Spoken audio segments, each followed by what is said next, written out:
మన అవిధేయతలు మన తర్వాత తరానికి కూడా విపత్కరమైన పరిస్థితులకు దారితీస్తాయి. మీకు తెలుసా ఈ సంగతి? ఆ దేవుడు అందుకే మోషేతో చాలా స్పష్టంగా చెప్పాడు, మీ బిడ్డలు బాగుండాలంటే మీరు బాగుండాలి అని చెప్పాడు. ఇది బైబిల్ గ్రంథంలో కూడా ఎంతైనా వాస్తవం.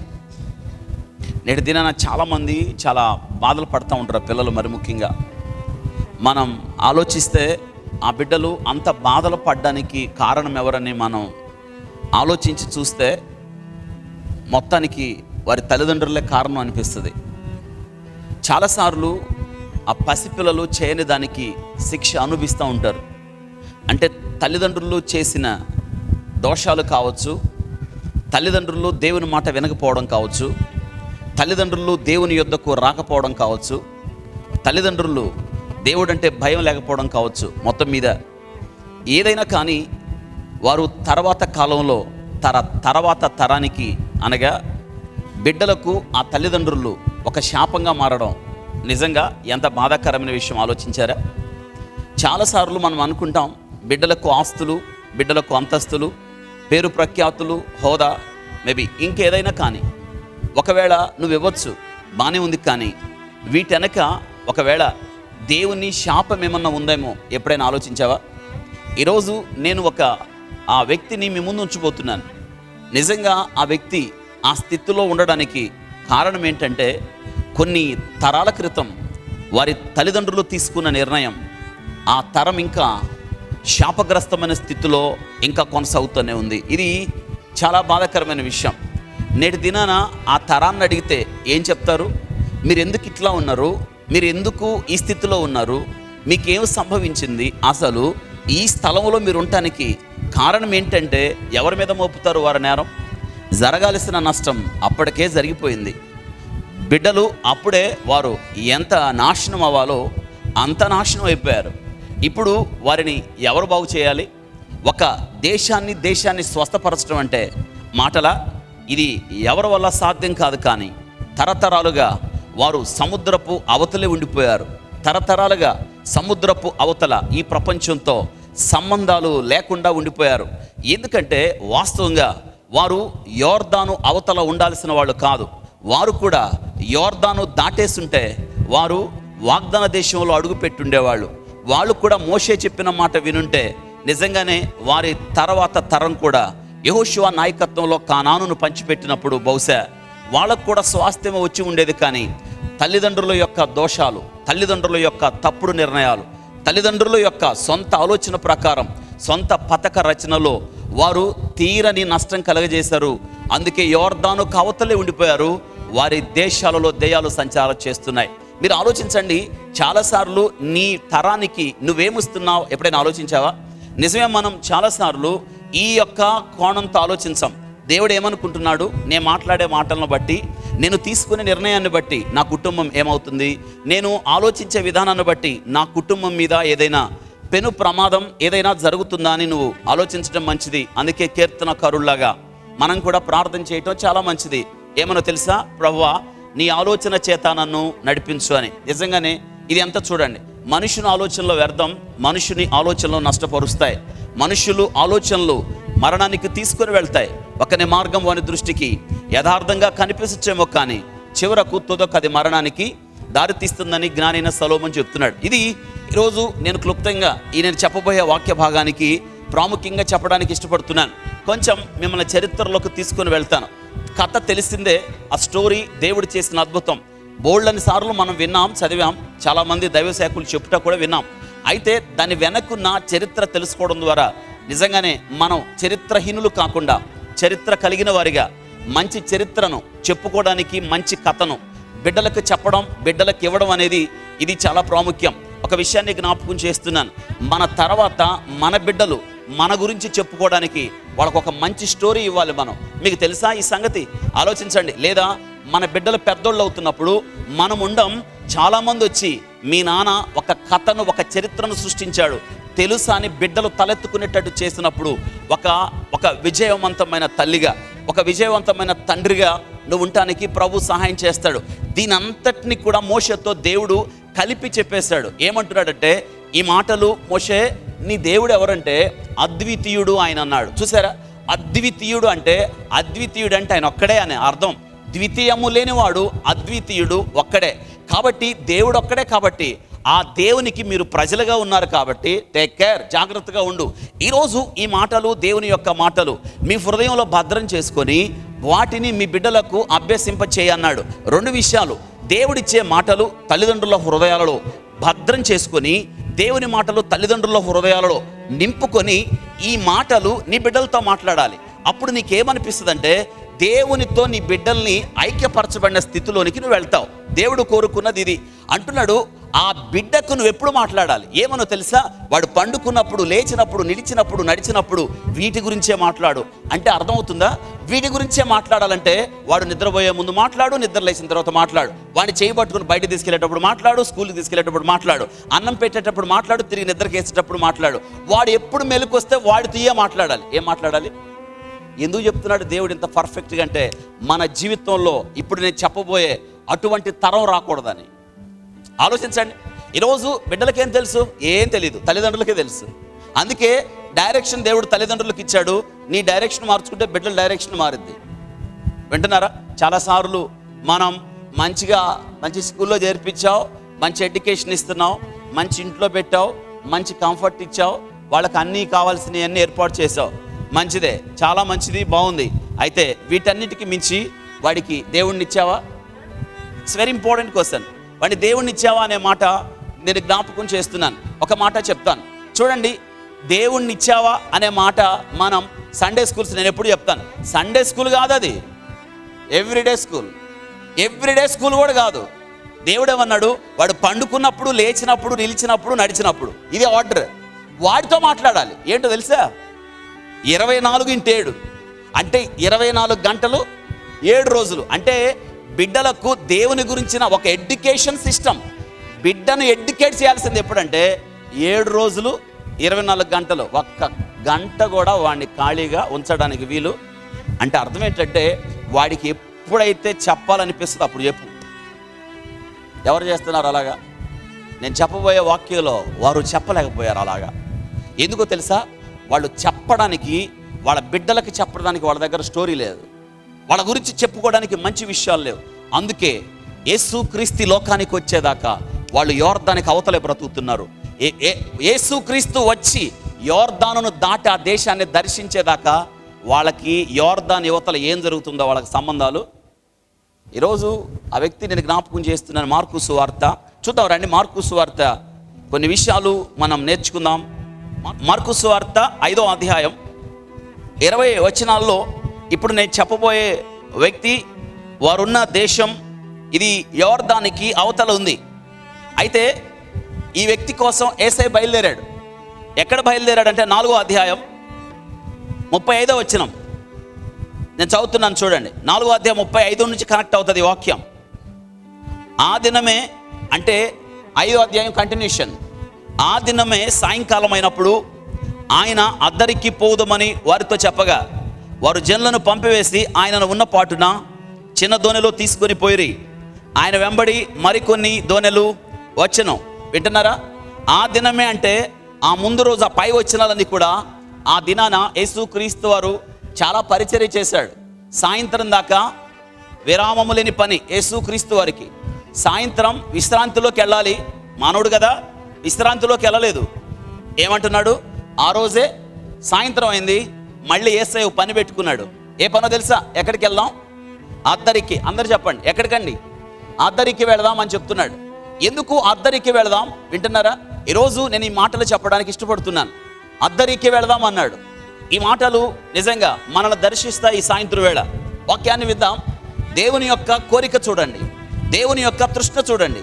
ఇది అద్దరికి వెళదాం అన్నాడు అంటే ఇద్దరి కాదు, అద్దరి. మీరు ఆలోచించండి. ఈ తీరం కనిపిస్తుంది కానీ అవతల తీరం కనిపించదు. కానీ దేవుడు మాట్లాడుతుంది ఏంటో తెలుసా?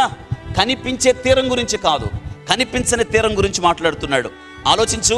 మానవుడు ఎప్పుడు కూడా తన జీవితంలో కనిపించే దాని గురించే మాట్లాడతాడు. అది చూసారా?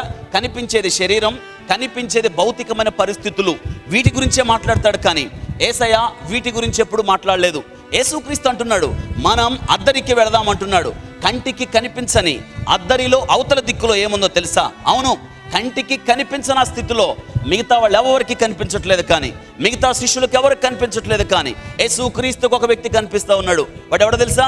దురాత్మలు పట్టినవాడు, అపవిత్రాత్మలతో పీడించబడుతున్నాడు, రైట్ మైండ్ లేదు, వస్త్రాలు లేవు, రాళ్లతో తను గాయం చేసుకుంటున్నాడు. వాడు సమాధుల్లో ఉన్నాడు, కేకలు వేస్తున్నాడు. కుటుంబం లేదు వాడికి, సొంత వారు లేరు, పరిసరాలు లేవు వాడికి, పరిసరాలతో సంబంధాలు లేవు. వాడు మానసికంగా బాగలేడు, శారీరకంగా బాగలేడు, భౌతికంగా బాగలేడు, వాడు సామాజికంగా కూడా బాగలేడు. కానీ వాడు వెలివేయబడిన స్థితిలో సమాధుల్లో ఉన్నాడు.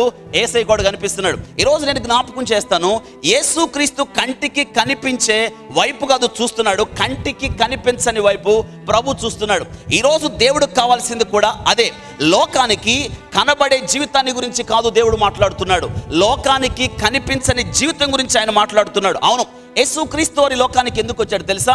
లోకానికి కనిపించే డైరెక్షన్లో జీవితాన్ని గురించి దేవుడు మాట్లాడట్లేదు. కానీ లోకము ఏ జీవితాన్ని అయితే చూడలేదో, లోకము ఏ బ్రతుకునైతే చూడలేదో, లోకము ఏ జీవితము అంతరంగాన్నైతే తొంగి చూడలేదో యేసుక్రీస్తు చూడగలిగాడు. కాబట్టి పాడైన జీవితం, ఏ జీవితం అయితే లోకం చూడలేదో ఆ జీవితాన్ని యేసుక్రీస్తు వారు బాగు చేయడానికి వచ్చాడు. అవును, బైబిల్ గ్రంథం చెప్తుంది, అంతరంగ వేదన, ఒంటరితనం, దుఃఖము బాగు చేయడానికి యేసుక్రీస్తు వారు ఈ లోకానికి వచ్చాడు. అందుకే 14వ అధ్యాయం సామెతల గ్రంథం 13వ వచనంలో ఒక మాట ఉంది, గమనిద్దాం చూడండి. సామెతలు 14:13 జ్ఞానైన సొలొమోను ఏమంటున్నాడు చూడండి. ఇక్కడ ఒక సన్నివేశాన్ని జ్ఞాపకం చేస్తున్నాడు ఆయన. ఒకడు నవ్వుచుండినను హృదయమున దుఃఖం ఉండవచ్చును. నిజమే, బయటికి ఆలోచించండి, ఏంటంట బయటికి నవ్వుతాడు కానీ ఏముండొచ్చు? నిజమే, మానవ జీవితాలు ఇలాగే ఉన్నాయి. బయటికి బాగున్నాడు, బయటికి కనిపించే అద్దరి, ఈ యాంగిల్లో బాగున్నాం. దేవుడికి కావాల్సింది ఈ యాంగిల్ కాదు. దేవుడికి కనిపించేది మరొకటి ఉంది, కనిపించింది. నీకు కనిపించింది, దేవునికి కనిపించేది ఏంటో తెలుసా? అంతరంగం. ఈరోజు యేసుక్రీస్తు వారు ఎందుకు వచ్చాడు తెలుసా? నీ అంతరంగాన్ని బాగు చేయడానికి. కనిపించకుండా ఉందే మరొక తీరం, నీలో కనిపించకుండా ఉందే మరొక డైరెక్షన్, ఆ డైరెక్షన్ యేసుక్రీస్తు వారు బాగు చేయడానికి వచ్చాడు. అందుకే శిష్యులతో ఏమంటున్నాడు తెలుసా? మనం ఎక్కడికి పోదాం అంటే కంటికి కనిపించేది కాదు. నేను వచ్చింది దేనికంటే కంటికి కనిపించని హృదయాన్ని బాగు చేయడానికి, కంటికి కనిపించని ఆత్మను స్వస్థపరచడానికి, కంటికి కనిపించని భ్రష్టమైపోయిన మానవ జీవితాన్ని బాగు చేయడానికి యేసుక్రీస్తు వారి లోకానికి వచ్చాడు. అర్థమవుతుందా? అవును, అపవిత్రాత్మ చేత పీడించబడుతూ తిరుగుతున్నాడు వాడు, గమ్యము లేదు. వాడు చూసారా, నిషేధించబడిన స్థలాలు, భయంకరమైన స్థలాలు, చీకటికి వాడు బానిస అయిపోయాడు. ఇది వాడి స్టోరీ. ఇప్పుడు నేను జ్ఞాపకం చేస్తున్నాను, చదువుదాం చూడండి. 5వ యేసుక్రీస్తు అద్దరికి వెళదామన్నాడు. ఆయన్ని ఉన్న పాటున దోణిలో ఎక్కించుకొని బయలుదేరేశారు. 5 వారు ఆ సముద్రమునకు అద్దరినున్న చేరుకున్నారు. గెరాసేన్ల దేశమునకు వచ్చిరి. ఎక్కడికి వచ్చారు? ఇంతకీ ఈ దేశం అంటే ఏంటో ఒక మాట చెప్పడానికి ఇష్టపడుతున్నాను. నేను ఇందాకంతా చెప్పింది అదే, తల్లిదండ్రులు తీసుకున్న నిర్ణయం. ఈరోజు వీడు దయ్యాలతో బాధపడుతున్నాడంటే వారు తల్లిదండ్రులు, వారి తాతలు, వారి పితరులు, వారి తమ్ముడు తరం తీసుకున్న తప్పుడు నిర్ణయం. గెరాసేన్ల దేశం అదొక దేశం. అది ఎక్కడ ఉంది అంటే చూద్దాం. దాని తర్వాత ఆయన దోణి దిగగానే అపవిత్రాత్మ పట్టిన వాడు ఒకడు సమాధుల్లో నుండి వచ్చి, అంటే ఎక్కడున్నాడు వీడు? సమాధుల్లో ఉన్నాడు. అంటే చూసారా, పాపం ఎంతకాలము నుంచి ఉన్నాడో కదా. వాడితో ఎవరు లేరు, ఎవరుంటారు? వారితో మాట్లాడేవాడు ఎవరు లేరు. ఎవరు మాట్లాడతారు చెప్పండి? సమాధులు అంటేనే భయం కదా. చూడండి, సమాధులలో నుండి వచ్చి ఆయన కెదురు పడెను. ఎంత బాగుంది దృశ్యం. సముద్రాన్ని దాటి ప్రభు వచ్చేస్తున్నప్పుడు సమాధుల్లో నుండి బయటికి వచ్చాడు. వింటున్నారా? యేసయ్య సముద్రాన్ని దాటేశాడు, వాడు సమాధుల్లో నుండి బయటికి వచ్చాడు. ఈ పిక్చర్ మీకు అర్థమవుతుందా? వాడు ఆ సముద్రాన్ని దాటలేడు. అందుకే యేసయ్య సముద్రాన్ని దాటి ఎవరి కోసం వచ్చారు? That's a love, that's a compassion, that's a care. సముద్రాన్ని దాటలేడు వాడు. యేసయ్య తీసుకున్నాడు ఆ స్టెప్, దాటాడు సముద్రం వాడి కోసం, రిస్క్ తీసుకున్నాడు, దాటాడు. దాటి వస్తున్నప్పుడు వాడు సమాధుల్లో నుండి ఏంటంటే ఆయనకి ఎదురు ఎలా ఉండుంటుంది? యేసయ్య ఎంత బాధపడి ఉంటాడు చూసారా? యేసయ్య వాడిని చూస్తున్నప్పుడు ఏం జరిగిందో తెలుసా? ఆయన నిన్న నేడు నిరంతరం ఏకరీతిగా. వాళ్ళ తల్లిదండ్రులు చేసిన నిర్ణయం దేవుడికి తెలియదంటారా? కొన్ని వందల సంవత్సరాల క్రితం మోషేతో వాళ్ళ తాతలు మాట్లాడిన మాటలు దేవుడికి గుర్తులేదా? ఉంది. వారు తీసుకున్న రాంగ్ డెసిషన్స్ వీరు ఆ పరిస్థితుల్లో ఉండడానికి కారణమయ్యాయి. చూడండి, వచ్చి ఆయనకు ఎదురు పడెనో వాడు సమాధుల్లో వాసము చేసేవాడు. వాడి నివాసం ఎక్కడ? సమాధులు. సమాధుల్లో ఎవరన్నా ఉంటారా? అసలు మనం ఎవరినన్నా మనోళ్ళని చూడాలనిపించినప్పుడు సమాధులు మనోళ్ళు ఎట్టోని అని ఎప్పుడు వెళ్తారు మీరు? పగలా రాత్రా? టైం అయిపోయింది, రాత్రి పోయి చూసేద్దామంటారా? కుదరదు, రేపుడికి వాయిదా. ఎందుకు? రాత్రి అంటే మనకి ఎందుకని భయం? ఉంటుంది అక్కడ? లేదు, మనకొక భయం అంతే. సమాధుల్లో వాసము చేసాడు వాడు. సంకెళ్లతో నేను ఎవడను వానిని బంధించలేకపోయాను. పలుమారులు వానిని కాళ్ళకు చేతులకు సంకెళ్ళు వేసి బంధించునను వాడు ఆ చేతి సంకెళ్ళు తెంపి కాలు సంకెళ్ళను తుత్తు నీలుగా చేసిన గరిక ఎవడును వానిని సాధుపరచలేకపోయాను. అంటే వాడు రాళ్ళు తీసుకొని, చూసారా, తను తాను గాయం చేసుకున్నాడు కాబట్టి వాడు కాళ్ళు చేతికి ఎట్టకొట్ట వచ్చి సంకెళ్ళు వేశారు. ఆ సంకెళ్ళంట వాడు ఏం చేశాడు అంటే, వాడికి సంకెళ్ళలాగా అనిపించట్లేదు, తెంచి అవతలేసేసాడు. అంటే ఎంత బలం ఉంది చూసారా వాడి దగ్గర. వాస్తవంగా బలం వాళ్ళలో కాదు, ఉంది. ఇప్పుడు మీరు కాన్సెప్ట్ చెప్పండి. ఇప్పుడు వాడిని బాగు చేయాలంటే ఏం చేయాలి? ఎవరిని బంధించాలి? వాడిని కాదు బంధించాలి. ఎవరిని? వాళ్ళలో ఉన్న ఎవరు బంధించగలరు? That's why Jesus came. యేసుక్రీస్తు వారు అద్దరిని దాటి రిస్క్ తీసుకుంది. ఎందుకో తెలుసా? వాడిని కాదు బంధించాల్సింది, వాడిలో ఉన్న. ఈరోజు చాలామందికి తెలుసా, సిగరెట్లు నేను మానలేనండి. నువ్వెందుకు మానుతావు? నీలో ఉన్నవాడిని బంధించాలి. నేను ముందు మానలేను, నువ్వు మానవు. ముందు బంధించాల్సింది ఎవరిని? వాడిని బంధించాలంటే అందుకే మనం ప్రార్థన చేస్తాం. వాడు మానాలని కూడా అనుకోడాడు. నువ్వు ఇంకా మానమంటే వాడికి దాని మీద ప్రేమ ఎక్కువ పెరిగిద్ది. తెలుసా? మానేవయ్యా అంటే మానలేకపోతున్నాను. ముందు బంధించాల్సింది వాడు దేని చేత అయితే బంధించబడ్డాడు వాడిని క్యాప్చర్ చేయాలి. మా చూసారా, యేసుక్రీస్తు వారు వచ్చేస్తున్నప్పుడు ఎదురొచ్చేసాడు. ఎవరు వాడిని సాధు చేయలేకపోయారు. ఆ తర్వాత చూడండి, వాడు సాధు చేయలేకపోయారు. వాడు ఎల్లప్పుడూ ఎల్లప్పుడూ తర్వాత రాత్రింబవళ్ళు, రాత్రి లేదు పగలు లేదు, సమాధుల్లోను కొండల్లో కేకలు వేయచ్చు. ఎట్టుంది పరిస్థితి? ఎట్ట కేకలేస్తున్నాడు? ఎప్పుడెప్పుడు కేకలేస్తున్నాడు? రాత్రింబవళ్ళు ఏం వేస్తున్నాడు? కేకలు. అమ్మా, కేకలంటే ఆ కేకలకు అర్థం ఏమైనా ఉందా? లేదు. పిచ్చి అరుపులు, అరుస్తున్నాడు, సమాధులు అరుస్తున్నాడు. ఎట్టుంటుంది మీరు ఆలోచించండి. ఇప్పుడు సమాధుల్లో రాత్రిపూట శబ్దాలు వినిపిస్తున్నాయి అంటే ఆ చుట్టుపక్కల వాళ్ళకి ఎట్టుంటుంది?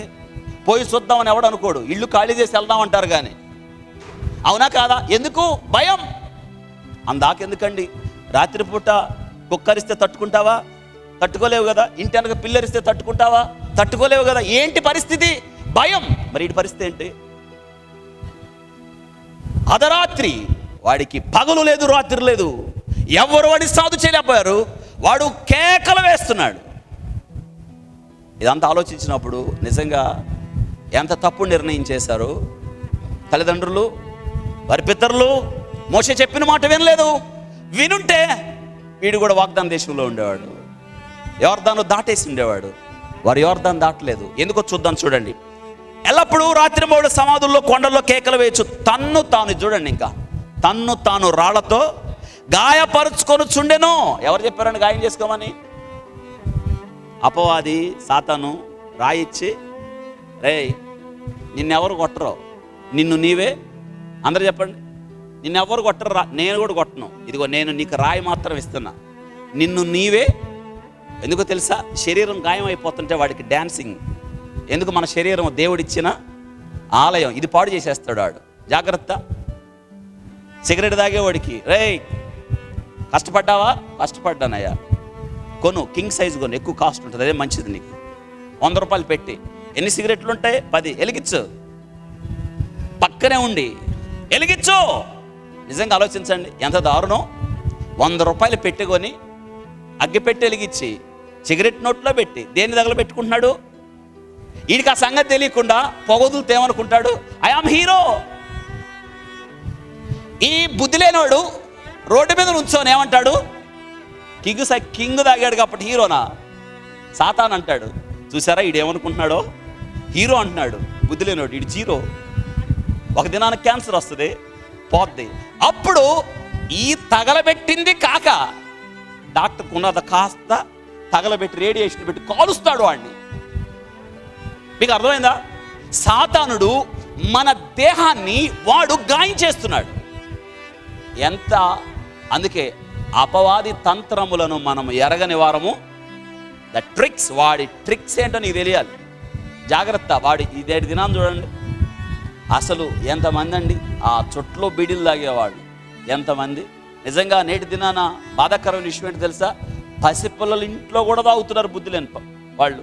బుద్ధి లేదు, పసిపిల్లలు ఉన్నారు అని కానీ ఇంకా కొసమెరుపు బిడ్డలు తెమ్మంటాం అగ్గిపెట్టి. ఏమనాలి వీళ్ళని? సాతానుడు ముందు వాళ్ళ కాదు బంధించాలి మనం. ఎవరిని? వాళ్ళల్లో ఉన్న యేసయ్య అందుకే వచ్చాడు. ఆలోచించండి.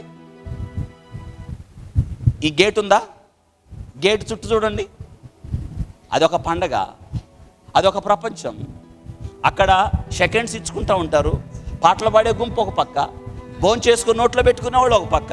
అదొక సిస్టమ్, అదొక ప్రపంచం అండి. అక్కడ ఉన్నదంతా ఎవరు తెలుసా? ధనవంతుడు అక్కడ ఉన్నాడు. ఆడ అంతా పేదవాళ్లే. కూలి పని చేసుకొని రూపాయి దాచిపెట్టి ఈరోజు అక్కడ గోలగోల చేస్తూ ఉంటారు. తెలుసా? సాతాను చేతుల్లో బందీలు అయిపోయారు వాళ్ళందరూ. ఈరోజు ఆలోచించండి. ఇక్కడ వాక్యంలో వాడు చూడండి, ఎల్లప్పుడూ రాత్రింబవళ్ళు సమాధుల్లో కొండల్లో కేకలు వేయచ్చు, తన్ను తాను రాళ్లతో గాయపరుచుకొని చూడెను. 6 వాడు దూరము నుండి యేసును చూచి, ఎంత నుంచి చూశాడు? దూరము నుండి యేసును చూసి. ఇక్కడ వినండి, యేసును చూసి ఇదివరకు ఏం చేస్తాడు? అందరిని వాడు గాయం చేసుకోవటం కాదు, అందరి మీద రాళ్లతో దాడి చేస్తాడు. అందుకే కదా ఎవరు రాలేదు వాడి దగ్గరికి. అందరికీ భయం, కానీ యేసయ్యకి భయం మాత్రం. గమనించండి, వాడు దూరము నుండి యేసును చూచి పరిగెత్తుకొని వచ్చి ఆయనకు నమస్కారం. వింటున్నారా? ఏం చేశాడు? వాడు చూశాడు, తర్వాత పరిగెత్తాడు, ఇంకొక స్టెప్ దిగాడు. ఏం చేశాడు? నమస్కారం చేసి, యేసు సర్వోన్నతుడైన దేవుని కుమారుడా, నాతో నీకేమి, నన్ను బాధపరచుకోమని దేవుని పెరట నీకు ఆనబెట్టుచున్నానని బిగ్గరగా. ఇంతకీ కేకలేసింది వాడా, వాళ్ళలో ఉన్న దెయ్యాల? అందరూ చెప్పండి. అందుకే యేసయ్యకి ఇష్టం లేదు. దెయ్యాల సాక్ష్యం యేసయ్యకి అవసరం లేదు. నీకు నాకన్నా నాలెడ్జ్ దేవుడు ఎవరో దెయ్యాలకు బాగా తెలుసు. ఎందుకు తెలుసా? ఆది నుండి వాడు ఉన్నవాడు కాబట్టి. బైబిల్ నీకు నాకన్నా వాడికే తెలుసు. వాడు బోధించడం అంటే బాగా బోధిస్తాడు. ఎంత బోధిస్తాడంటే ఏ తర్వాత ఏ వాక్యం చెప్పాలో కూడా వాడికి తెలుసు. ఎందుకంటే వాక్యాన్నే నీ దగ్గరకు తీసుకొచ్చి కలిపి చెరిపెడే బోధన మిక్సే చెప్పేస్తాడు. నేటి దినాన ప్రపంచవ్యాప్తంగా సువార్త కాకుండా మరొక సువార్త ఎందుకు ప్రబలిపోయింది? సాతాను ఇష్టం కలగజేస్తాడు. తెలుసా? ఈ వాడు దూరము నుండి వచ్చి పరిగెత్తాడు, యేసయ్య పాదాల పైన పడ్డాడు, నమస్కరించి అంటున్నాడు, యేసు సర్వోన్నతుడైన దేవుని. యేసు ఎవరో అంటున్నారు లోకం. వింటున్నారా? ఈయన నేను దేవుని కుమారుడు అంటే, నువ్వు దేవుని కుమారుడు వెంటూరుకో, నీకు పిచ్చి పట్టిందని ప్రజలు అంటుంటే, నీకు పిచ్చి పట్టిందని లేఖనాలు ఎరిగిన వారు అంటుంటే దెయ్యం ఏమంటుంది? యేసు నువ్వెవరివి? ఇప్పుడు చెప్పండి, నాలెడ్జ్ ఎవరికి ఉంది? ఎవరు మాట్లాడలేదు. ఫుల్ నాలెడ్జ్ వాడికి. ఎవరితోన్నా పెట్టుకో, వాడితో మాత్రం. అందుకే బైబిల్ తీసుకునే వెళ్ళాలి వాడి దగ్గరికి. రా అంటాడు, నువ్వు రా, నువ్వా నేనా తేల్చుకుందాం అని. రాత్రి మీ ఇంటికి వెళ్ళలోపు ఇంట్లో కూర్చొని ఉన్నాడు అనుకోండి, ఏం చేద్దాం అనుకుంటున్నారు? అంతటి స్థాయికి ఎదగాలి నువ్వు, అంతటి స్థాయికి ఎదగాలి. వాక్యమును వాక్యముగా ఎరగాలి, వాక్యాన్ని కంఠోపాఠంగా ఎరగాలి. వాక్యంలో నువ్వు మంచి రీసెర్చ్ స్కాలర్ అవ్వాలి. అమ్మా చదువుతున్నారా వాక్యం? యేసు క్రీస్తు దగ్గరికి సాతానుడు కూడా వచ్చాడు, వాక్యం తీసుకునే వచ్చాడు.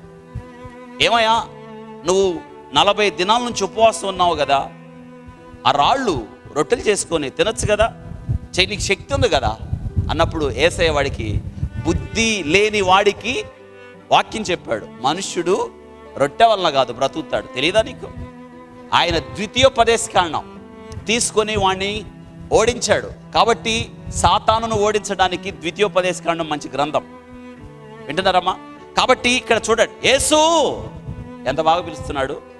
పై ఇంకొకటి, సర్వోన్నతుడైన దేవుని కుమారుడా, నువ్వెవరో మాకు తెలుసు. మనుషులేమో మాకు తెలియదు అంటున్నారు. ఆయన ఎవరో నాకు తెలియదు, మాకు తెలియదు, మాకు తెలియదు అంటుంటే, అపవాది చూడండి ఏమంటున్నాడు, నన్ను బాధపరచుకోమని దేవుని పేరట నీకు ఆనబెట్టుచున్నానని బిగ్గరగా కేకలు వేసెను. ఎందుకనగా ఆయన అపవిత్రాత్మ ఈ మనుషుని విడిచిపోమ్మని వానితో చెప్పెను. మరియు ఆయన నీ పేరేమని వాడిని అడగగా వాడు నా పేరు సేన, ఏలయనగా మేము అనేకులమని చెప్పి. అబ్బో, ఎన్నంట సేన ఎంత ఎన్ని చూడండి కింద, సేన అంత ఎంత 2000 తమ్ము నా దేశము నుండి తోలివేయవద్దని ఆయన్ని మిగుల బతిమాలు కొనెను. ఏంటంట గమని అండర్లైన్ చేయండి. తమ్మును ఎక్కడి నుంచి? ఆ దేశము నుండి. అది కావాలి ఇప్పుడు మనకి. ఆ దేశము నుండి తోలివేయవద్దనని ఆయనను మిగుల బతిమాలు కొనెను. ఏ దేశము నుండి? గెరాసెల్ల దేశము నుండి కదా. ఆ దేశము నుండి తోలివేయవద్దు, మాకు ఈ దేశమే బాగుంది, ఈ స్థలమే బాగుంది, వీడితోనే ఉన్నాం, వీడే హాయిగా పొగబెడుతున్నాడు, మాకు సాయంత్రం మధ్యాహ్నం ఉదయం అన్నం తినక ముందు అన్నం తినక తర్వాత సిగరెట్లు తాగేవాడిని అంటది అపవాది. మందు బాగా పోస్తున్నాడు, ఉదయాన్నే పోస్తున్నాడు, తర్వాత పోస్తున్నాడు, సాయంత్రం పండుకునేదాకా ఇది బాగుంది ఈ స్థలం. మందు ప్రవాహం ఏరులై పారుతుంది, ఇక్కడే ఉంటా, మేం పోం, వీడిని వదిలిపెట్టి మేం పోం. దెయ్యాల నుండి ఎలా మాట్లాడుతున్నాయో ఇప్పుడు చూడండి. వాడిని దెయ్యాల చెరలో ఉన్నవాడిని విడుదల చేయాలంటే నీకు ఎంత పవర్ కావాలి. అందుకే మనం ప్రార్థన చేయాల్సింది. అందుకు మీకు అర్థమైందా? ప్రార్థనలో అంత శక్తి ఉంటుంది. ఒక వ్యక్తి రక్షణ పొందాలంటే ప్రార్థనే. అక్కడ చూడండి, కొండ దగ్గర ఏంటంటే పందుల పెద్ద మంద మేయిచుండెను. ఏముంది వాళ్ళ పక్కనే? పందుల మంద. వాస్తవం వాళ్ళ పక్కన ఉండాల్సింది ఏంటి? గొర్రెల మంద, పందుల మంద. ఏంటంటే ఎవరు మాట్లాడట్లేదు కదా. ఏమన్నా ఇప్పుడు వాళ్ళు అంటే వాక్యానికి వ్యతిరేకంగా జీవిస్తున్నారు వాళ్ళు. చూస్తాం, ఆ వాక్యం చూద్దాం. కనుక ఆ పందులలో ప్రవేశించినట్లు మమ్మును వాటి యొద్దకు పంపుమని. ఏం ఆకర్షితమైన, ఏం కావాలంటే వాళ్ళకి పందులు. ఎందుకు పందులు కావాలి? పందులకు ఒక మంచి లక్షణం ఉంటుంది. నువ్వు ఎంతన్నా స్నానం చేయించి పౌడర్ రాసి తల్లు వాటికి ఏమవుతుంది, తర్వాత శుభ్రంగా వెళ్తాయి అక్కడికి. అదనమాట. పైగా వెళ్ళి కష్టంగా వెళ్ళో, హాయిగా వెళ్ళి జిమ్నాస్టిక్స్ ఫీట్లు ఉంటాయి లోన. అక్కడ చూడండి, వాటి యొద్దకు పంపుమని ఆ దెయ్యములు ఆయన బతిమలాడు కూడా యేసు వాటిని సెలవీగా అపవిత్రాత్మలు వాడిని విడిచి పందుల్లో ప్రవేశించగా ఇంచుమించు 2000 సంఖ్యలో ఆ మంద ఏంటంట రాతము నుండి సముద్రపు ధరిని వడిగా పరిగెత్తుకొని పోయి. అంటున్నారా అమ్మా? ప్రపాతం అంటే సంగమం, సముద్రం కలిసే చోట అనమాట. నదులను వచ్చి కలుస్తే దాన్ని అంటారు ప్రపాతం అని. పడి ఊపిరి తిరగక చచ్చిపోయాయి. ఆ పందులు మేపుచున్న వారు పోయి పట్టణంలో గ్రామంలోని ఆ సంగతి తెలియజేసిరి. వాళ్ళు వెళ్ళి చెప్పారు. అక్కడ పందులు మేపుతున్న వాళ్ళు ఎవరో ఒక ఆయన వచ్చాడు, ఆ సమాధుల్లో ఉన్నవాడు, వాడు మారిపోయాడు. అసలు విచిత్రంగా ఉంది అక్కడ పరిస్థితి. అసలు ఆయన రాగానే వాడు బాగయ్యాడు. వాళ్ళలో ఉన్న ఏందో బయటకు పోయినాయి. అవన్నీ పందుల్లోకి వచ్చినాయి. మాతో ఉన్న పందులు దేనిలో పోయి పడ్డాయి? సముద్రంలో పోయి మొత్తం చచ్చిపోయినాయి. జనులు జరిగినది చూడవెళ్ళి వచ్చారు మళ్ళీ బ్యాచ్. ఏ ఊరోళ్ళు వచ్చారు? గెరాసేన్లు వచ్చారు. ఇప్పుడు నేను జ్ఞాపకం చేస్తున్నాను, గాడ్ ఆఫ్ సెకండ్ ఛాన్స్. మొదటిసారి మోషే ద్వారా ఇచ్చిన మాట వారు లెక్క చేయలేదు. అయినా దేవుడు కనికరించి కొన్ని వందల సంవత్సరాల క్రితం మళ్ళీ ఆ దేశాన్ని దర్శిస్తే వాళ్ళు చూడండి ఏమన్నారో. జరిగినది చూడవెళ్ళి యేసునొద్దకు వచ్చి, సేనాను దెయ్యం పట్టినవాడు, ఇంతకుముందు దెయ్యం పట్టింది కదా వాడికి, తిన్నగా ఏమన్నా కూర్చున్నాడు? ఇంతకుముందు లేడు. బట్టలు ధరించుకొని స్వస్థ చిత్తుడై కూర్చొని చూచి ఇప్పుడు ఎట్టున్నాడు వాడు? ఇంతకుముందు ఏం లేవు వాడికి కదా. ఇప్పుడు బట్టలు ధరించుకొని ఎక్కడ కూర్చున్నాడు? ఎక్కడ కూర్చున్నాడు? ప్రభు దగ్గర పాదాల దగ్గర కూర్చున్నాడు చూచి భయపడ్రి. ఇంతకు వాళ్ళ కళ్ళ ముందు ఏం జరిగింది? అద్భుతం వాళ్ళ కళ్ళ ముందు ఉందా లేదా? ఇంతకుముందు వాడికి గొలుసులు వేశారు, సంఖ్యలు వేశారు, వాడిని ఎవరైనా బాగు చేయగలిగారా? కానీ ఇప్పుడు గొలుసులు లేవు, సంఖ్యలు లేవు, వాడు వస్త్రాలు లేకుండా లేడు, గాయం చేసుకోవట్లా, పిచ్చిగా మాట్లాడట్లా, అరుపులేయటల్లా, అందరం చూసి వాడు మీద పడి దాడి చేయటల్లా. ఎక్కడ కూర్చున్నాడు? యేసయ్య పాదాల దగ్గర కదా. ఇప్పుడు అద్భుతం జరిగిందా లేదా? ఇక ఇంతకన్నా ఏం కావాలి వాళ్ళకి? అమ్మో వీడు బాగయ్యాడంటే ఈయన ఖచ్చితంగా ఎవరో గొప్ప వ్యక్తి ఇలా ఆయన అనుకోవాలి, లేదా దేవుని కుమారుడు అని అనుకోవాలి. వాళ్ళు ఏమో జరిగినది చూచిన వారు దెయ్యములు పట్టిన వానికి కలిగే స్థితియో చూశారు. వీడు ఏం చిట్ట మారాడు, స్థితియు పందుల సంగతియు ఊరి వారికి తెలియజేయగా. ఏంటంట ఈడి సంగతి పందుల సంగతి అంటే పందులతో ఆ ప్రజలకు అవినాభావ. చూసారా, అంటే మనిషిని దేన్ని పక్క పెట్టి యోచిస్తున్నారు, పందులతో. చూడండి, ఊరి వారికి తెలియజేయగా 17వ వచనం, తమ ప్రాంతములు విడిచిపోమ్మని వారు ఆయనను ఏంటంట, మా ప్రాంతం నువ్వు విడిచి ఏం చేయాలి, వాళ్ళని బాగు చేయడానికి వచ్చిన ప్రభువుని మొట్టమొదటిసారి మోషే ద్వారా అవకాశం పోగొట్టుకొని భయంకరమైన అజ్ఞానంలో, పాపములో, చీకట్లో జీవిస్తున్న ప్రజలు, దురాత్మల సమూహాల మధ్య బ్రతుకుతున్న ప్రజలు, పందుల సహవాసంలో జీవిస్తున్న ప్రజలు తిరిగి దేవుడు శరీరధారిగా ఉన్నప్పుడు దర్శించడానికి వస్తే ఆయన అంటున్నారు, ఏమంటున్నారు, మా ప్రాంతము విడిచి వెళ్ళు అన్నారు. చూడండి, వెళ్ళంటే ఉంటాడా ఆయన, బలం తను ఉంటాడా, వెళ్తాడా ఉంటాడా, ఉండడో, వెళ్ళమంటే వెళ్ళిపోతాడు ప్రభు. చూసారా, ఆయన ధోని ఎక్కినప్పుడు ఆయన పని అయిపోయింది, బాగు చేసేసాడు. ధోని ఎక్కినప్పుడు దయ్యములు పట్టినవాడు ఆయన యొద్ద, అంటే ఏంటో తెలుసా, ధోని ఎక్కుతున్నప్పుడు ఈడు కూడా ఎక్కబోతున్నాడు. ఏంటది, ధోనే. ప్రభువా నేను నీ దగ్గర ఉంటానన్నప్పుడు యేసయ్య ఏమన్నాడు చూడండి, ఆయనను బ్రతిమలాడుకొనిన గానికి ఆయన వానికి సెలవీయక నీవు నీ ఇంటి వారి యొద్దకు వెళ్ళి, ప్రభు చెప్తున్నాడు, ప్రభు నీ అందుకు కనికరపడి నీకు చేసిన కార్యములన్నిటికీ వారికి తెలియజెప్పమనెను. వాడు వెళ్ళి యేసు తనకు చేసినవన్నీ దెకపొలిలో ప్రకటింపనారంభింపగా అందరూ ఆశ్చర్యపడేది. ఇది మనం చదువుకున్న వాక్య భాగం. మనం ఇందులో కొన్ని విషయాలు నేను చెప్పడానికి ఇష్టపడుతున్నాను. ఇది మీరు చాలాసార్లు విన్నారు, చాలాసార్లు మనం ధ్యానం కూడా చేశాం. అయితే ఈ గెరాసేనులు ఎవరు అనే మాట మీరు తెలుసుకోవడం మంచిది. గెరాసేనులన్నా గెదరేనీయులన్నా ఒకటే. మత్తయి సువార్తలో మత్తయి ఈయన ఏమని రాస్తున్నాడంటే గెదరేనీయులు అని రాస్తున్నాడు. ఇది మనం జ్ఞాపకం చేసుకోవాలి. గెరాసేనులన్నా గెదరేనీయులన్నా ఒకటే. ఎందుకంటే గెదరేనీయులు అనే పేరు ఎందుకు వచ్చిందంటే, వారు గమనించండి, సముద్రపు అవతల యోర్దానికి అవతల గదర్ అనే జిల్లాలో జీవిస్తున్నారు వాళ్ళు. నేను మ్యాప్ చూపిస్తున్నాను మీకు, ఒకసారి ఆ మ్యాప్ చూడండి స్క్రీన్ మీద. మోషే నాయకత్వంలో ఇశ్రాయేలీలు వచ్చేస్తున్నారు. ఇప్పుడు ఎక్కడికి వచ్చారంటే ఆల్మోస్ట్ ఆల్ ఇక యెహోషువకు నాయకత్వం, వాడు ఎక్కడికి వచ్చారంటే యోర్దాను సరిహద్దుల్లోకి వచ్చారు. వింటున్నారా? ఇప్పుడు ఏం చేయాలి, యోర్దాను దాటాలి. ఎన్ని గోత్రాలండి మొత్తం? 12 గోత్రాలు కదా అమ్మ, వినాలి. ఇది వింటేనే మీకు అర్థమవుతుంది. ఇది జాగ్రత్తగా వినండి. 32వ అధ్యాయం తెరవండి. ఇక్కడ ఒక్క మాట చదివితే మీకు అర్థమవుతుంది. మోషే ఇప్పుడు వారిని యుద్ధానికి పురమాయిస్తున్నాడు. జాగ్రత్తగా వినండి. 12 గోత్రాలు. ఇశ్రాయేలీలు ఎవరంటే యాకోబు యొక్క 12 మంది కుమారులు, 12 గోత్రాలు కదా. ఇప్పుడు ఈ 32వ అధ్యాయంలో జరిగిన సంగతి ఏంటంటే చూడండి, చదువుతున్నాను. ఇక్కడ రూబేనీలను, గాదీలను, ఈ గాదీలే గదర్ జిల్లా గెరసేనీలు అంటే ఈ వర్గం అన్నమాట. అర్థమైందా? గాదీయులు గాదు వంశానికి చెందిన వాళ్ళు అన్నట్టు. రూబేనీలకును గాదీలకును అతి విస్తారమైన మందలుండేనే గనక, వాళ్ళకేమున్నాయి, అతి విస్తారమైన మందలున్నాయి గనక యాజేరు ప్రదేశమునకు, గిలాదు ప్రదేశమునకు మందలకు తగిన స్థలం అని తెలుసుకొని ఏమనుకున్నారంట, యాజేరు ప్రాంతం, గిలాదు ప్రదేశం మందలకు తగిన స్థలం అని తెలుసుకొని ఇప్పుడు ఇంకా యోర్దానికి యువతలే ఉన్నారు, యోర్దానికి ఇంకా అవతల లేరు. రూబేనీలు, గాదీలు అతి విస్తారమైన మందలుండేనే గనుక యాజేరు ప్రదేశమును, గిలాదు ప్రదేశమును మందలకు తగిన స్థలం అని తెలుసుకొని వాళ్ళ నిర్ణయం చూడండి. ఈ మందలకు తగిన స్థలం అని చెప్పాల్సింది మోషేనా వాళ్ళ? ఎందుకు వాళ్ళని నడిపిస్తున్న మోషే కదా. చూడండి ఏం జరిగిందో.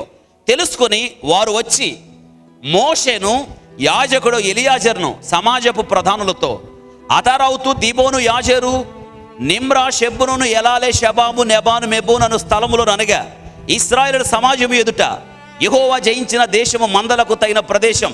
చూడండి ఏమంటున్నారు 5వ వచనం, నీ సేవకులైన మాకు మందలు గలవు కాబట్టి మా ఎడల నీకు కటాక్షము కలిగిన ఎడల మమ్మును యోర్దాను అద్దరికి దాటింపక. మేమేం దాటం? యోర్దాను దాటం. దేవుడు ఎందుకు నడిపించాడు వీళ్ళని? కానానుకి ఎందుకు నడిపిస్తున్నాడు?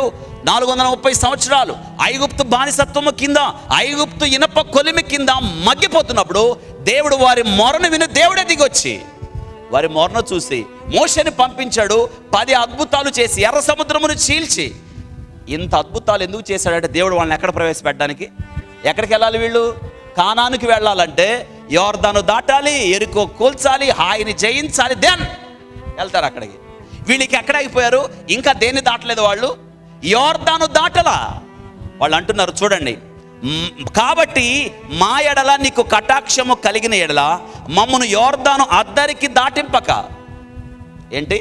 అద్దరికి దాటింపక నీ దాసులమైన మాకు ఈ దేశమును స్వాస్థ్యముగా ఇమ్మనగా. అదే గెరాసేన్ల దేశం. మోషే దగ్గరికి వచ్చి అడిగినప్పుడు మోషే వాళ్ళతో చక్కగా చెప్పాడు. ఏమనో తెలుసా? ఆ కింద చూడండి. మోషే గాదీలతోనూ రూబేనీలతోనూ ఏమన్నాడు చూడండి. మోషే ఎస్ అని చెప్పలా, ఏమన్నాడు చూడండి. మీ సహోదరులు యుద్ధమునకు పోవచ్చుండగా మీరు ఇక్కడ కూర్చోవచ్చునా? యుద్ధ వీరులుగా కదా దేవుడు చేశాడు, కానాను ఇవ్వడానికే కదా దేవుడు ఇంత కార్యం చేశాడు. మీ సహోదరులు యుద్ధానికి వెళుతుంటే మీరు ఇక్కడ కూర్చోవచ్చునా? యెహోవా ఇశ్రాయేలుకి ఇచ్చిన దేశమును వారు వెళ్ళకయుండునట్లు మీరేలా వారి హృదయములను ఆధైర్యపరచుదురు. సహజంగా ఒక వ్యక్తి, ఇంకా మేము ఇంత దూరం ప్రయాణం చేసి మేము రాలేము, ఇంకా అక్కడ దాకా ఏమొస్తాం, మేము ఏడే సెటిల్ అవుతామని ఒక గోత్రం అంటే సహజంగా ఆ ప్రభావం మిగతా వాళ్ళ మీద ఉంటుందా ఉండదా? ఇప్పుడు చూడండి ఎవరెవరు సెట్ అయిపోయారు. రూబేనీలు, గాదీలు, వీళ్ళిద్దరు, ఈ 2 వర్గాలు. మోషే బుద్ధి చెప్పాడు వాళ్ళకి, మారలేదు వాళ్ళు.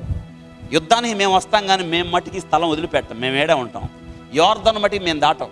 యోర్దాను అంటే మరణం, యోర్దాను క్రీస్తు మరణ పునరుత్థాన అనుభవాలలో సాదృశ్యం. మరణించాలి, దేవుని క్రైస్తవుడు మరణించాలి. మరణిస్తేనే తప్ప వాగ్దాన భూమిలోకి వెళ్ళడు. అదే నూతన జన్మ. ఎవడైనా నువ్వు క్రీస్తునందున్న ఎడల వాడు నూతన సృష్టి మాత్రమే, నూతనముగా జన్మించబడిన మాత్రమే. ఒక వ్యక్తి తిరిగి జన్మించితేనే పరలోక రాజ్యంలోనికి వెళ్ళలేని ప్రభు యొక్క వాక్యం. నికోదేముతో ప్రభు మాట్లాడుతున్నాడు. తిరిగి జన్మించడం అంటే యోర్దాను బాప్తిస్మము అనగా క్రీస్తు యొక్క మరణ పునరుత్థాలకు సాదృశ్యంగా ఉంది. మీకు అర్థమవుతుందా? అంటే వీళ్ళ ఉద్దేశం ఏంటంటే మేము యోర్దాను దాటం, మాకు ఇది చాలు, మా యాత్ర ఇంతవరకు చాలు, మేము ఇక్కడే సెటిల్ అయిపోతాం. మోషే ఏం చేస్తాడు? అందుకే తర్వాత కాలంలో రూబేనీలు, గాదీలు వీరు యోర్దాను దాటకుండా యోర్దానికి యువతలే సెటిల్ అయిపోయారు వాళ్ళు. మీకు మ్యాప్ ఉంటే బాగుండేది. ఆ మ్యాప్లో నేను మార్క్ చేశాను. గెరాసేన్ల దేశం మధ్యలో యోర్దాను ఉంటుంది, మిగతా వాళ్ళు దాటేసి వాగ్దాన దేశంలోకి వెళ్ళిపోయారు.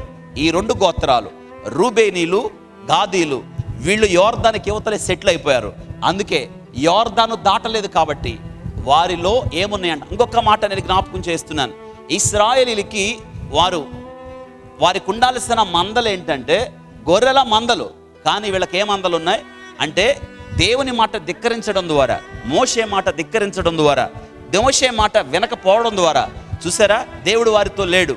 యోర్దాను దాటితే దేవుడు వాళ్ళతో ఉండేవాళ్ళు. అంటే ఇంకా పాపములోనే ఉన్నారు వాళ్ళు, ఇంకా శాపములోనే ఉన్నారు. దేవుని మాట వినకని అవిధేయత స్థితిలోనే ఉన్నారు. దేవుని మాట అంటే లెక్కలేదు, దేవుని యొక్క ధర్మశాస్త్రం అంటే లెక్కలేదు, దైవ సేవకుల మాట అంటే లెక్కలేదు. సొంత ఆలోచన ప్రకారం నడిచారు, సొంత చిత్తం ప్రకారం నడిచారు. వాళ్ళ కళ్ళకి నచ్చిందే చేశారు, వారి మనసు చెప్పిందే చేశారు. అందుకే మాకు ఈ స్థలం, మా మందలకు ఈ స్థలం, దట్స్ ఎనఫ్. అంతటితో అవలేదు. దేవుడు వారితో లేడు. వారి సొంత మార్గంలోకి వెళ్ళిపోయారు. వారు అభివృద్ధి చెందారు. అక్కడ రాను రాను ఏమయ్యాయో తెలుసా? వారు గొర్రెల మందల కాదు వాళ్ళు పోషించింది ఏంటో తెలుసా? పందుల మందలు. ధర్మశాస్త్రంలో ఎవరు రాయబడిందో తెలుసా? పందుల గురించి ఒక మాట చెప్తాను. లేవియాకాండం 11వ అధ్యాయం 7-8 వచనం. ఆ పందుల గురించి ఏముందంటే వాటి పందుల మాంసం, వాటి మాంసమును మీరు తినకూడదు, వాటి కళేబరములను ముట్టకూడదు, అవి మీకు అపవిత్రములు. ఏంటంట అసలు అవి ఉంటేనే మనం ఏమవుతాం అని ఉంది. అంటే ఇప్పుడు వాళ్ళతో కలిసి పైగా ఆ ఒక్క చోటే చూడండి, ఆ కొండ దిగున ఎన్ని ఉన్నాయి? అక్కడ 2000 ఉన్నాయి. అంటే ఇంకా ఆ దేశంలో ఎన్ని నుండి అంటారు? అందరిలో ఉండుంటాయి నాకు తెలిసి. అవును కదా. పైగా రోమీలకు చాలా ఇష్టమైన మాంసం ఏంటది? పంది మాంసం వాళ్ళు ఎక్కువ తింటారు రోమీలు. అంటే వీళ్ళు ఆ పందుల్ని పెంచేసి ఎవరికి అమ్మేస్తున్నారు? బైసా అమ్మేసేవాడు తినకుండా ఉంటారా? బహుశా వీళ్ళు కూడా తినే ఉంటారు నాకు తెలిసి. అందుకే వాళ్ళు అపవిత్రులుగా మిగిలిపోయారు. అందుకే వారు చేసింది వారి నెత్తి మీదకి మరి వినాలి కదా. మోషే చెప్పినా విన్నారా? అసలు దేవుని సంకల్పం ఏంటి? వారు కానానులోకి వెళ్ళాలి, వాగ్దాన దేశంలోకి వెళ్ళాలి, మిగతా 12 గోత్రాలతో వీళ్ళు కూడా ఉండాలి, ఆ స్వాస్థ్యంలో భాగం పొందాలి. చూసారా? అందుకే వాళ్ళ మధ్య అపవిత్రులు కాబట్టి ఎవరు వచ్చి నివాసం చేస్తున్నారు? ఎవరండి? దురాత్మలు. సాతానుడు వచ్చి తెస్టేసి కూర్చున్నాడు. ఈరోజు నేను జ్ఞాపకం చేస్తున్నాను, సాతానుడు ఎప్పుడు వస్తాడు తెలుసా మన దగ్గరికి? నువ్వు అపవిత్రంలో జీవిస్తున్నప్పుడు, పాపంలో జీవిస్తున్నప్పుడు వాడికి నువ్వు ఇష్టమైన ప్రదేశం, వాడికి పరిశుద్ధ దగ్గర ఉండడు, వాడు దేవుని మాట వినేవాళ్ళ దగ్గర ఉండడు, దేవుని మాటకు లోబడే వాళ్ళ దగ్గర ఉండడు, దేవుని మాట చొప్పున జీవితాన్ని మార్చుకునే వాళ్ళ దగ్గర సాతానుడు ఉండడు. వాళ్ళని చూసి భయపడతాడు. ఎవరైతే దేవుని మాటను ధిక్కరిస్తారో, ఎవరైతే దేవుని మాటను తోలనాడతారో, వాక్యం ఒకటి చెప్పి ఒకటిలాగా ఉంటే ఇంకొకటిలాగా వాక్యాన్ని తమ జీవితాలకు అన్వయించుకుంటారో వారు భ్రష్టులుగా మిగిలిపోతారు. సాతాను వాళ్ళ దగ్గరికి వచ్చి నివసిస్తాడు. అర్థమవుతుందా? కాబట్టి ఈ వాక్య భాగంలో ఈ గేదర్ అనే ప్రాంతం గాదు వంశానికి చెందింది. యోర్దాను దాటుంటే వాళ్ళ మధ్య దెయ్యాలు ఉండేవి కాదు, కానీ వాళ్ళు యోర్దాను దాటలేదు, ఇక్కడే ఉండిపోయారు. దెయ్యాలకు నివాస స్థలం అయిపోయారు. ఆలోచించారా? తల్లిదండ్రులు ఇప్పుడు వీడింత బాధపడుతున్నాడే, ఇంత కష్టపడుతున్నాడే, సమాధులో నివాసం చేస్తున్నాడు వాడు. వాడికి రాత్రి లేదు, పగలు లేదు, వాడు కేకలు వేస్తున్నాడు. వాడి కేకలకి ఎలా ఉందో చూసారా? భయానకమైన వాతావరణం. రాత్రిపూట ఎంత భయం ఆలోచించండి. బహుశా వాడికి కుటుంబం ఉండుంటే ఆ కుటుంబం యొక్క సంగతి ఏంటి? వాడికి వివాహం అయి ఉంటే భార్య యొక్క సంగతి ఏంటి? వాడి తల్లిదండ్రుల యొక్క సంగతి ఏంటి? ఆలోచించారా? ఆ యవనస్తుడి జీవితం ఎంత అంధకారం అయిపోయిందో చూసారా? యవనస్తుడి జీవితం ఎంత పతనం అయిపోయిందో చూడండి. వాడిని బాగు చేసేవాడు లేడు, వాడితో మాట్లాడేవాడు లేడు, వాడిని సాధు చేసేవాడు లేడు. దారిలో వాడి దగ్గరికి వచ్చేవాడు ఎవరు లేరు. ఎవరంత రిస్క్ చేయడం లేదు. వారి తల్లిదండ్రులు తీసుకున్న తప్పుడు నిర్ణయం, యోర్దాను మేము దాటం అని వారు ఆలోచించిన తప్పుడు ఆలోచన. ఈ ఒక్క జీవితమే కనిపించింది, కానీ మనకి అందరి జీవితాలు అలాగే ఉండుంటాయి బహుశా. అవును కదా? అవును. యేసయ్య అన్నాడు ఆ సాయంత్రం ఈ లోకానికి వచ్చిన తర్వాత యేసయ్య షెడ్యూల్లో ఆ దేశాన్ని కూడా దర్శించడం ఉంది. ఆలోచించారా? మనం అద్దరికి పోదాం. శిష్యులకు అర్థం కాలా. యేసయ్య చెప్పాడు, ఆయన దోణిలో ఎక్కించుకున్నారు, ఉన్న పాటున బయలుదేరి వెళ్తున్నప్పుడు చూసారా? నిజమే. ఆలోచించండి, ఆ తీరం ఎవరికి కనిపించట్లేదు, కానీ యేసయ్యకి కనిపిస్తూ ఉంది. మనిషిలో రెండవ తీరం ఎవరికి కనిపించదు, నీకు కూడా కనిపించదు, కానీ యేసయ్య చూడగలుగుతాడు. ఆ తీరాన్ని బాగు చేయడానికే, ఆ జీవితాన్ని బాగు చేయడానికే యేసుక్రీస్తు లోకానికి వచ్చాడు. నశించిన దాన్ని వెదకి రక్షించడానికి యేసుక్రీస్తు వారు ఈ లోకానికి వచ్చారని పరిశుద్ధ గ్రంథంలో మనం జ్ఞాపకం చేస్తున్నాం. 5:3 చూడండి. ఆ మార్కు సువార్త 5:3 ఏముందంటే చూడండి. 5:3 5వ అధ్యాయం 3వ వచనం. వాడు సమాధుల్లో వాసము చేసేవాడు, సంఖ్యలతోనైనను ఎవడును వానిని బంధించలేకపోయాను. అండర్లైన్ చేయండి. ఎవడును వానిని బంధించలేకపోయాను. ఎవడును బంధించలేకపోయాను. ఇది వాక్యం. ఎవడు కూడా ఎవరు బంధిస్తారు వాడిని? వాణ్ణి కాదు బంధించాలి. వాళ్ళు 2000 దెయ్యాలను బంధించాలి. అవును, పలుమార్లు ట్రై చేశారు చాలామంది వాడిని బంధిద్దామని. అవును కదా? పలుమార్లు వాళ్ళు వస్తున్నారు, ఒక గుంపుగా వస్తున్నారు, ఏదో చేద్దాం అనుకుంటున్నారు. మొత్తానికి వీళ్ళు కలిసి వాడికి సంఖ్యలు వేసేసారు, కాళ్ళకి చేతులకి. అలా వేసారో లేదో, ఏం చేస్తున్నాడు వాడు? తెంచుతుంటే అవి ఏమాత్రం మిగలట్లేదు. తుత్తు నీలుగా చేశాను, తెంచేస్తున్నాడు వాడు. తుత్తు నీలుగా చేశాను. వింటున్నారా? పలుమార్లు ఏ ఒక్కరు కూడా అతనికి సహాయం చేయలేకపోతున్నారు. వింటున్నా చాలా జాగ్రత్తగా. ఎవరు వాడికి ఏ ఒక్కరు కూడా సహాయం చేయలేకపోతున్నారు. ఏ ఒక్కరు వాడి దగ్గరికి రావటం లేదు. ఎవ్వరు వాడిని సమీపించట్లా. ఎవ్వరు వాడిని బంధించలేకపోయారు. మనుషుడికి ఆ శక్తి ఉందా? ఈరోజు నేను జ్ఞాపకం చేస్తున్నాను, నీ పరిస్థితులు కూడా అలాగే ఉన్నాయేమో. ఎవరు నీకున్న పరిస్థితిని సరిచేయలేకపోతున్నారేమో. నీకున్న పరిస్థితులు నుండి నీకు విడుదల ఇవ్వడానికి నీకున్న పరిస్థితుల్ని ఎవరు బంధించలేకపోతున్నారు? ఆలోచించండి. మన పరిస్థితులకు లోకము సరైన పరిష్కారాన్ని చూపించలేదు. ఎందుకంటే లోకానికి ఆ డైరెక్షన్ కనిపించదు. లోకానికి ఇద్దరి కనిపిస్తుంది, కానీ అద్దరి దాన్ని చూడగలిగిన వాడు దేవుడు ఒక్కడే. ఆయన మాత్రమే నిన్ను, నీ జీవితాన్ని బాగు చేయగలడు. చాలాసార్లు చాలా ట్రై చేస్తాం మనం బాగు చేసుకుందామని. నిన్నెవరు బాగు చేయలేరు. నీకెక్కడ విడుదల దొరకదు. నిన్నెవ్వరు విడుదల ప్రకటించలేరు నీ జీవితంలో, ఎవరు కూడా. అవును కదా? ఇదే మనకు చాలాసార్లు అనిపించింది, నాకెవరు లేరు అనిపించింది. నాకెవరు లేరు. యేసుక్రీస్తు వారు 38 సంవత్సరాలు వాడు అక్కడే పడి ఉన్నాడని బెతెస్దా కోనేరు దగ్గరికి ఏసయ్య వాడి దగ్గరికి వచ్చినప్పుడు స్వస్థపడ కోరుచున్నావు అన్నప్పుడు వాడు చెప్పింది అదే, నాకెవరు లేరు. అమ్మ అలా ఎవరన్నా ఉన్నారా? దయాలు పట్టినాడు, నాకెవరు లేరు. నిజమే, వాడికి ఎవరు లేరు. అందరు ఉన్నవాడు ఒంటరి వాడే. అందరు ఉన్న వాడికి ఎవరు సహాయం చేయటంలా. అందరు ఉన్న వాడిని ఎవరు సాధు చేయలేకపోతున్నారు. ఈరోజు మనకు కూడా అందరు ఉంటారు, కానీ మన పరిస్థితిని చక్కబెట్టేది ఎవరు? అందరు ఉన్నారు, ఈ చివరి నుంచి ఆ చివరి దాకా అందరూ మన బంధువులే. ఎవరు నీ పరిస్థితులను చక్కబెట్టలేకపోయారు? ఆలోచించారు ఎప్పుడైనా? ఎవ్వరు మనల్ని బాగు చేయలేరు, యేసుక్రీస్తు తప్ప. 142వ కీర్తనలో దావీదు తన అనుభవాన్ని చెప్తున్నాడు. చూడండి, మన పరిస్థితి కూడా బహుశా ఎలా ఉందేమో దయాలు పట్టినోళ్ళలాగా.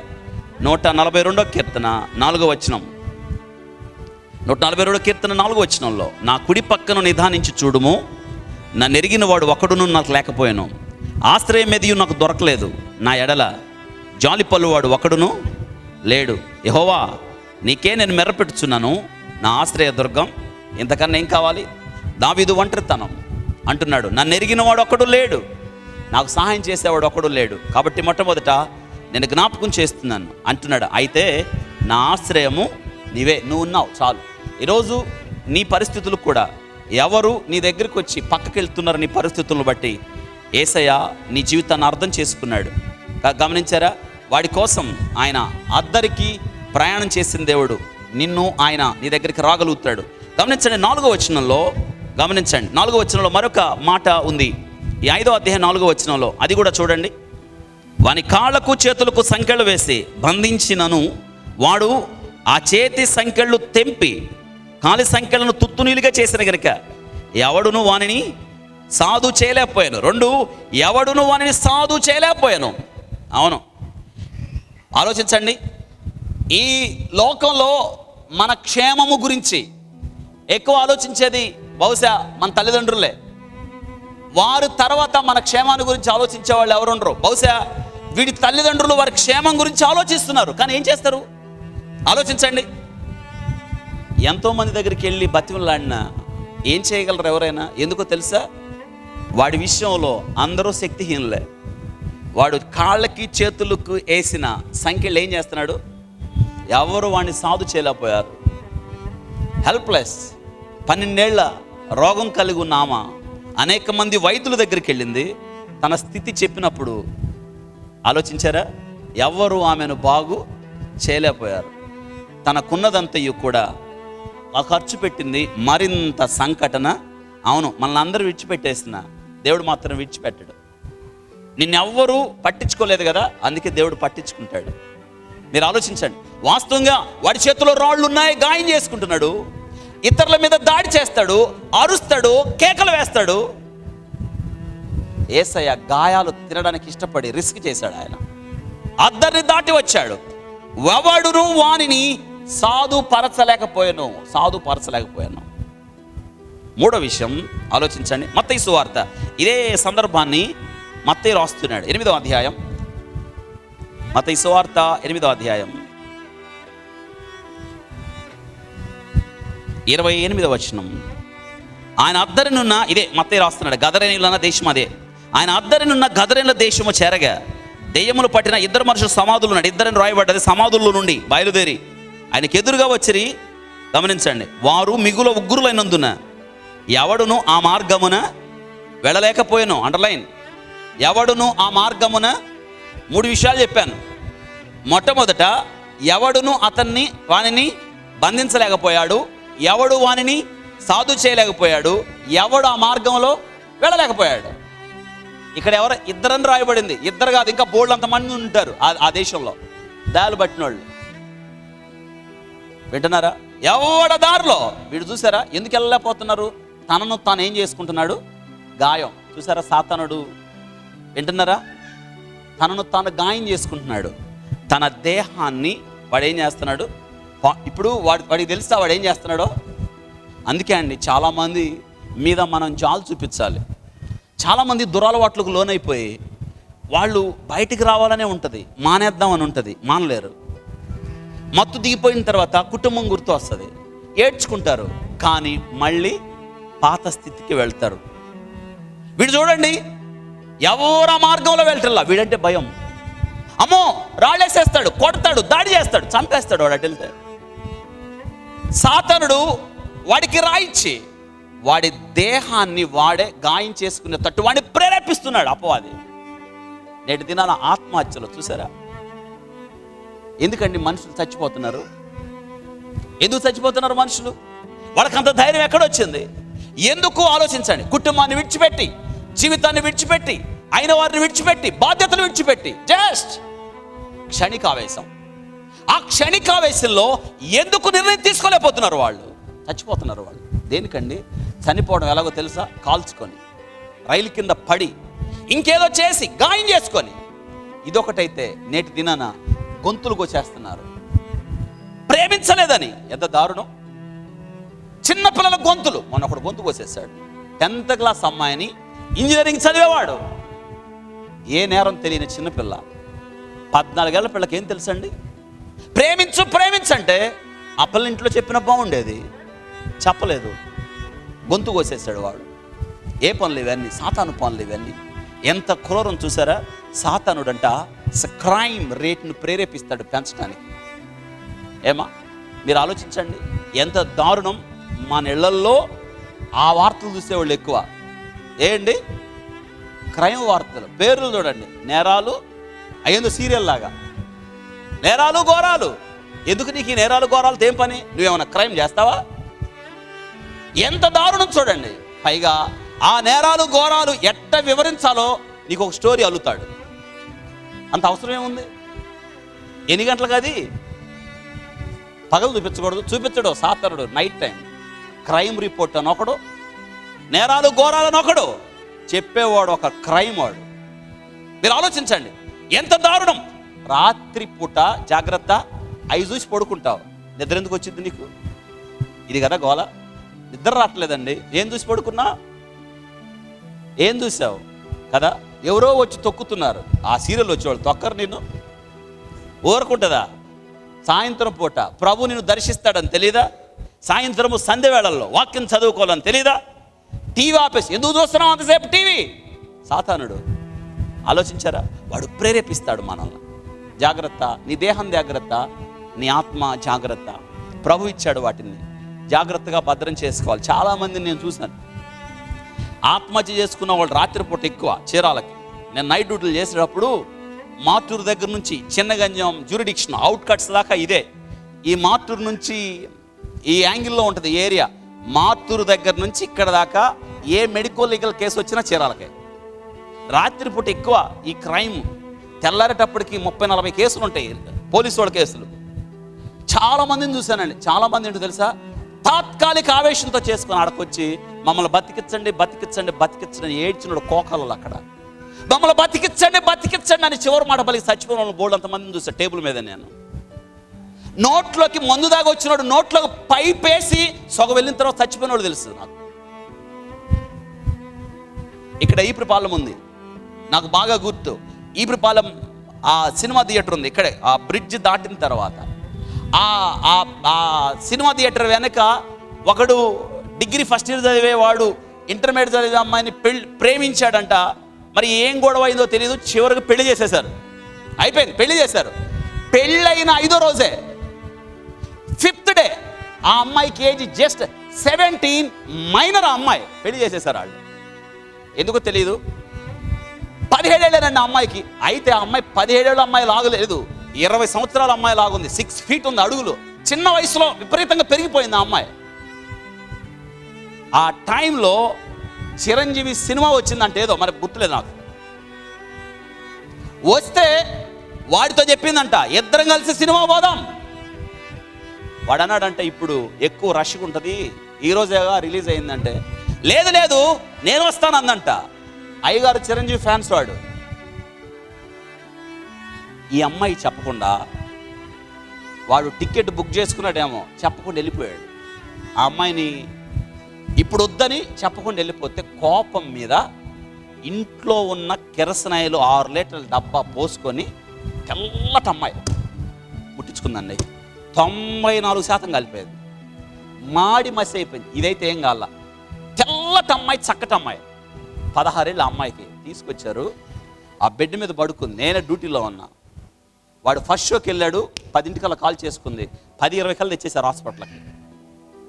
ఇక్కడ నుంచి ఏం లేదండి, అసలు ఏం లేదు, నథింగ్. ఇక్కడ అంటే చచ్చిపోయిన వాళ్ళకి తలలో ఒకటి ఉంటుంది ఇక్కడ ఏరియా, దాన్ని బ్రోకాస్ ఏరియా అంటారు, స్పీచ్ సెంటర్ అంటారు దాన్ని. అది కాలదు కాబట్టి చచ్చిపోయేవాడు చివరిదాకా మాట్లాడుతూనే ఉంటాడు, కాల్చుకున్నవాడు.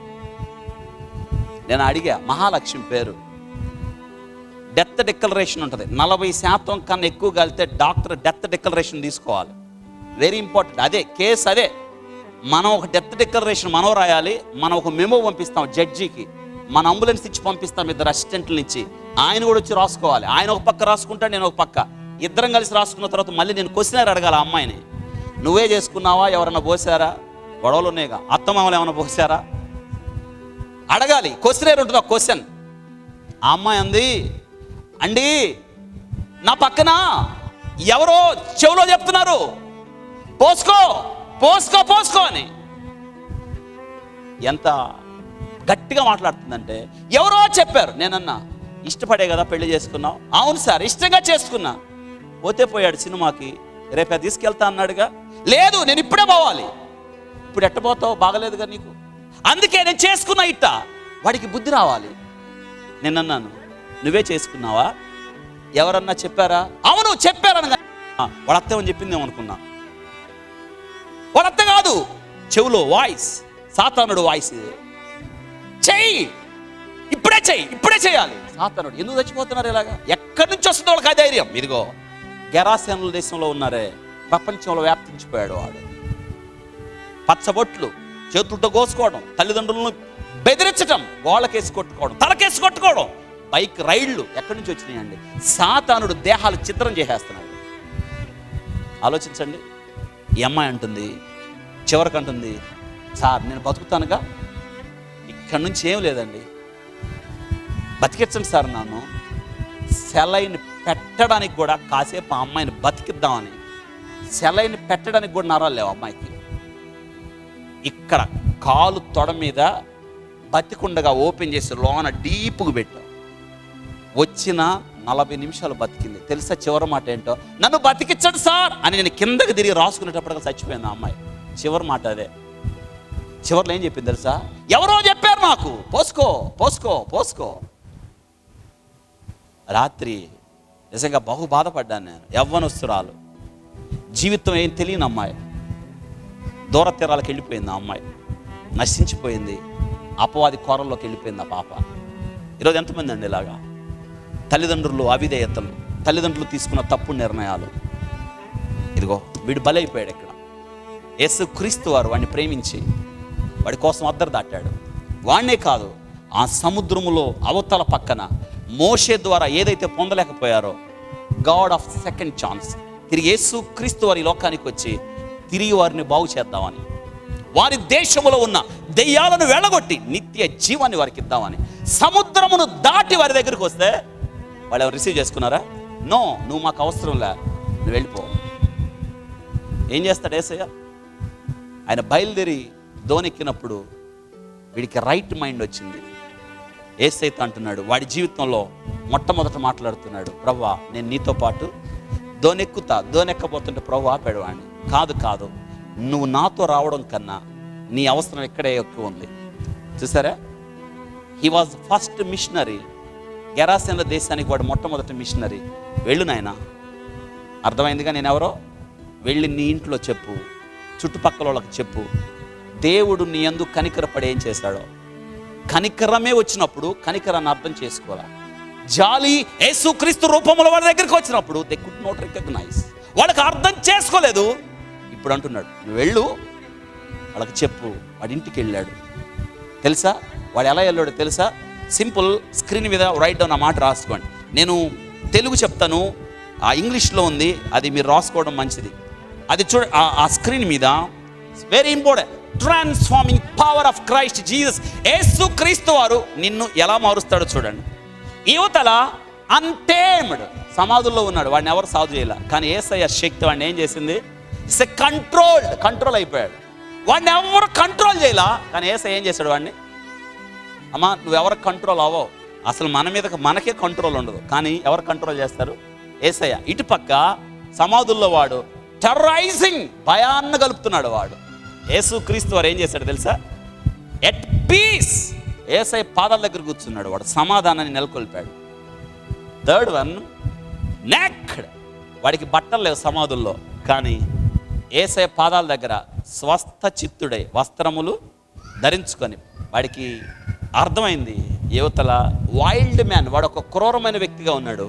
యేసయ్య ఏం చేశాడు తెలుసా? వాడిని రైట్ మైండ్, వాడి తిరిగి ఆరోగ్యకరమైన మనసు ఇచ్చాడు వాడికి. యువతల అవుట్ క్యాస్ట్, సమాధుల్లో నివాసం, అవతల గోయింగ్ హోమ్. వాడి జీవితంలో చాలా సంవత్సరాల తర్వాత ఎక్కడికి వెళ్తున్నాడు? ఇంటికి వెళ్తున్నాడు.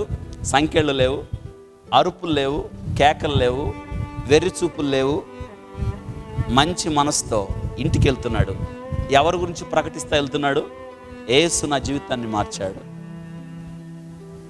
It's the story. వాళ్ళు అర్థం చేసుకోలేదు, యేసుని పంపించేశారు. కానీ ప్రేమ కలిగిన వాడు కాబట్టి ఇంకొకళ్ళు ఏం చేస్తారు తెలుసా? వచ్చేసేరా, ఏడా మనం ఉండటానికి వీలు లేదు, వచ్చే ఎక్కేరా ధోని అనేవాడు. కానీ యేసు ఏమన్నాడు? వాళ్ళు అర్థం చేసుకోకపోయినా మూడో అవకాశాన్ని ఇచ్చాడు. ఎవరిని పంపించి? బాగైన అక్కడే పెట్టి వాడు ప్రకటిస్తున్నాడు. ఈరోజు నేను జ్ఞాపకం చేస్తున్నాను, వింటున్నావా దేవుని వాక్యం? లోబడ్డావా? ఎన్నిసార్లు చెప్పినా నువ్వు ఇంకా లోబడకపోతే ఎలా? ఈరోజు నీ బిడ్డల భవిష్యత్తు నీ మీదే ఉంది.